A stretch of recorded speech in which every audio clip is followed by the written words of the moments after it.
So how many students can you have in an online class? This is a question I see a lot asked in forums. I see it, being analyzed in research.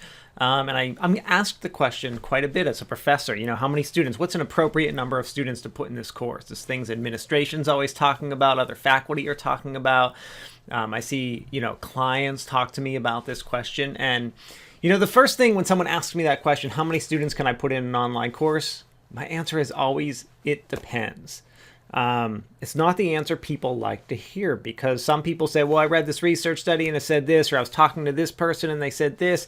And I said, you have to put it all in the context. So what does that mean to teach an online class? Does that mean you're hiring someone to teach, a 4-week course, an 8-week course, or a 16-week course, and it's going to be their full-time job and they're going to be doing nothing else and the course will be developed for them?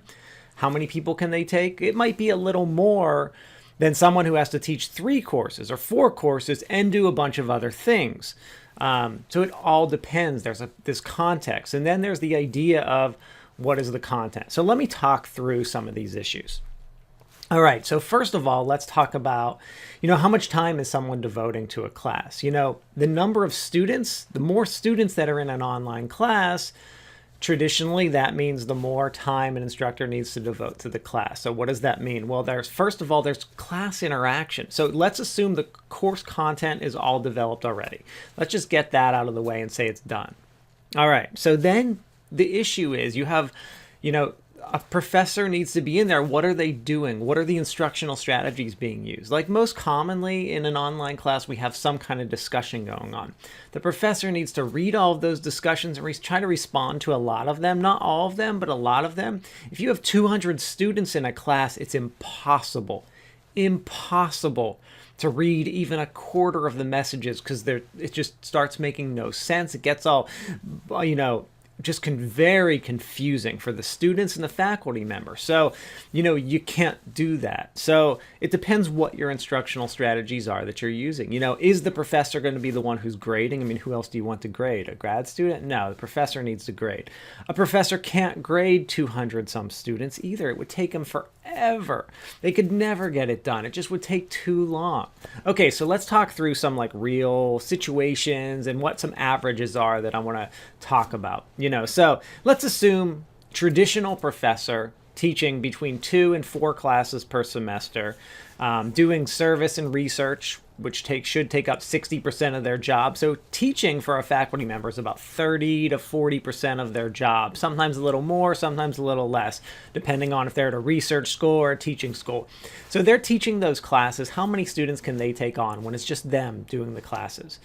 On average, for an online class, I like to see between 10 and maybe 12 to 13 students. At around 15 students, my classes start to get confusing. Why? Because I do a lot of discussion in my classes. And because there's a lot of discussion, when you have 15, 20, 25 students, it gets very confusing who's talking about what. You just can't keep up with the amount, especially because students like to post at the last minute. So all of a sudden, there's no posts all week, and then the day everything's due, there's 75 posts for you to read through. You can imagine to read through those, grade them, and respond to them takes quite a while. Also takes the students a long time, so the discussion part of the course gets ruined because there's just too much to go through.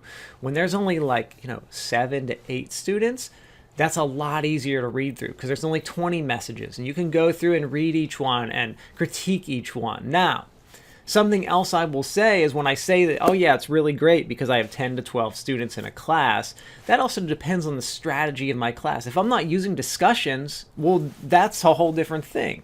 So let's talk about the content of the class. Am I teaching a low-level class? And what I mean by low-level is I'm not having students really apply information.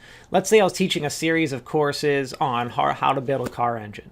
My first course might be, what is a wrench? What is this? What is that? Define this, define that, define XYZ, define all this stuff. What is all this stuff? My first course might just be about what is everything. Very simple. I took some of those courses in college. Some of the low-level, 100-level classes, that's all they are.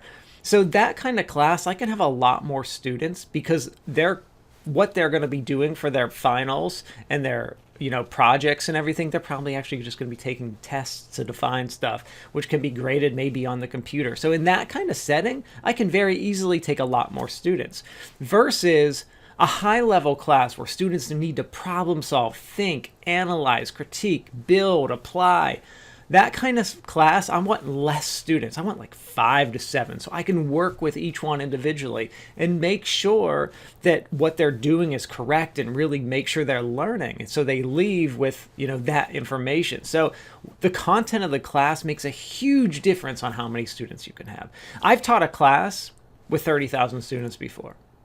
It was a computer-based module where I didn't even have to teach. I developed the module and gave it to all of them. But it was a course. It was only an hour-long course. That's why when someone says course, I say, well, what do you mean by that? Let's talk specifics.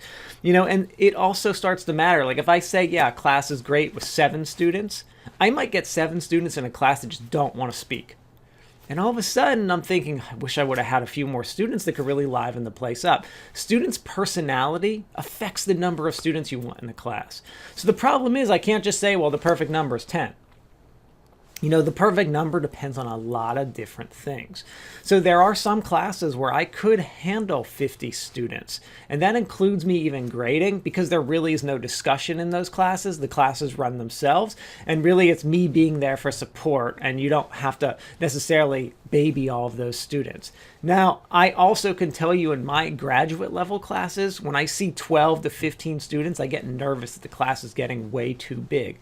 So it's all, what is the context? There's so many what ifs that go into that. So there is no general number. What I suggest you do if you are looking for that number, ask yourself all those questions. Who are the learners? What level? As far as are we teaching high level, like experts, how to problem solve, and I need to really be in there with them? Or am I teaching novices some low level, what is defined content that's, they can probably just read and they're going to start to pick it up? What am I teaching? Then how am I assessing them? Are they just going to be taking tests that a machine's going to grade, or are we doing projects that a professor needs to read and spend time on?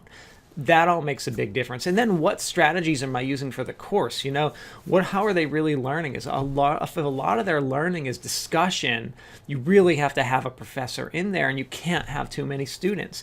But if a lot of the learning is self-paced and there really it's more of a facilitation for the instructor, you can handle more students. So you have to ask yourself all of those questions before you really can come up with a number. Thank you.